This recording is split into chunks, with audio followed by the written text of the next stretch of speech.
This is going to be a brief, but I hope hopefully thought-provoking philosophical tidbit or lecture. So the topic today is going to be on the preexistence of all possible preexistence.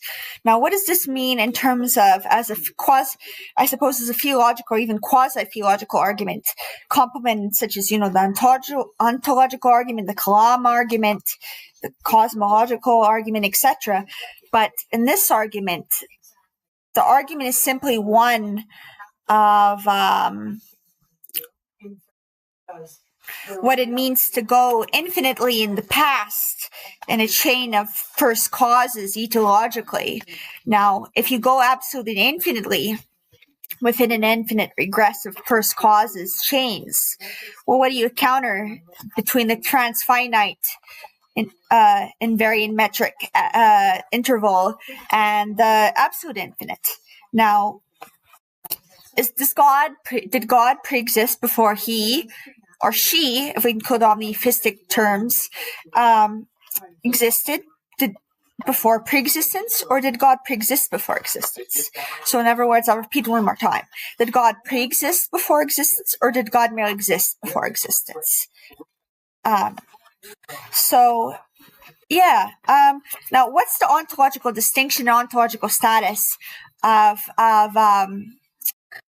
existence versus pre-existence? Pre-existence is not yet existence in the embodied post-cosmological, post-universal sense, yet instantiates the properties that will become enflowered into existence, much like a seed planted through an anther and received by the pollen of plant, its ovaries. Then that becomes the phenomenalism of the creationism of all possible thoughtscapes or mindscapes or new spheres.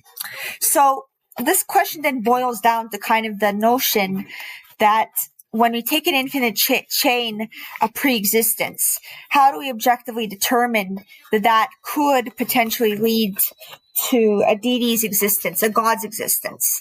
Is God simply at the end of an infinite regressions of pre-existence? Now that's a good, in my, self-designation, that is a good, postulate to work by.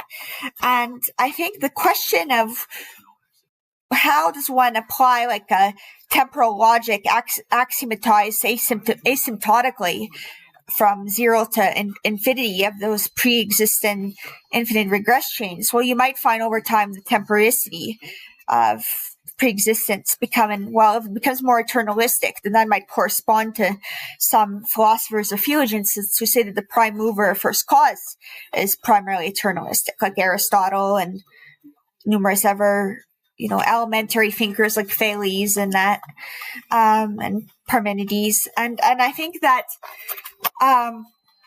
the notion of what it means for pre-existence to even pre-exist at all kind of is in self intrinsic to this beautiful notion of reality, not only being like a substance monist absolution in the Spinozan sense, but also bimodal, multifactorial, multifarious. And why this might be ontologically could be simply that the ontological ousia, or substance ontology in Grecian terms or Greco-Roman terms, is that the substance ontology of cosmogony really has a combinatorial explosion in principle encased within inside of it, like a fishbowl. So it really becomes then the question of possible world, will, and thief then, where we determine what pre-existence leads to in an infinite regressive pre-existence causes. So I hope that by analyzing them, not only just the mathematics of pre-existence in a purely logical, deductive sense, but analyzing from all possible mathematical sub-branches like cohomology, mirror topology, modal theory, combinatorics, homological algebra. Like, you could apply all these mathematically, graphing and even calculus. You can apply all these under the sun to the notion of the infinite chain of pre-existence, and you could probe it like a spelunker, like a Sherlock Holmes, and see, well, does an infinite regressive pre-existence inevitably therefore lead to God, or is God somehow even transcended even beyond that? Is it possible to be panentheistic even with an ungodly pre-existent notation of infinitely regressive? So I hope that this brief but mind-opening lecture brought you to the possibility that we must be open about why God exists and why that God's cause exists and so on, leading to pre-existence or God's abstract Platonic form before he or she existed, ultimately in the physicalized universal sense, and why God's Platonic form even pre-existed. So what was the Platonic form of the Platonic form before it became the Platonic form? Is that not itself of the meta-God?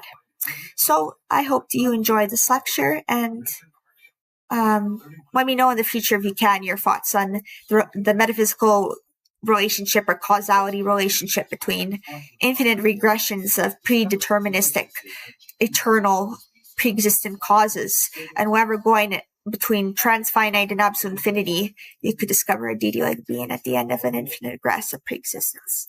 Thank you so much.